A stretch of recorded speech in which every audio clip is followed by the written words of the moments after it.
Ibu dan anak yang menjadi korban pembunuhan di Macan Lindungan, Palembang akan dimakamkan di satu liang lahat di TPU Puncak Sekuning pada Selasa 16 April 2024. Sehari sebelumnya, Wasila dan anaknya FA menjadi korban pembunuhan di rumahnya sendiri di Macan Lindungan, Palembang oleh pria yang belum diketahui identitasnya. Saat ini, jenazah korban masih berada di Rumah Sakit Bayangkara Muhammad Hasan, Palembang, sembari menunggu serah terima di pihak keluarga. Karmin, salah satu kerabat korban yang satu kampung halaman, mengatakan kedua korban akan dimakamkan di TPU Puncak Sekuning.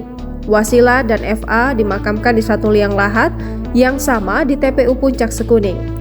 Dokter forensik Rumah Sakit Bayangkara Muhammad Hasan, Palembang mengungkap hasil pemeriksaan luar yang dilakukan terhadap dua orang korban, ibu dan anak Wasila dan FA yang menjadi korban pembunuhan oleh orang tak dikenal di dalam rumahnya Jalan Karya Baru, Macan Lindungan pada Senin 15 April 2024. AKBP Dr. Mansuri mengatakan untuk anak korban FA menderita luka yang lebih banyak ketimbang ibunya Wasila.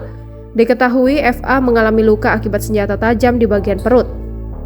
Sementara untuk Wasila mengalami luka lebih dari satu selain di leher bagian atas, namun Mansuri tidak membeberkan jumlah luka yang dialami oleh korban.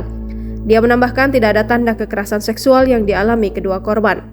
Download Tribun X sekarang, menghadirkan lokal menjadi Indonesia.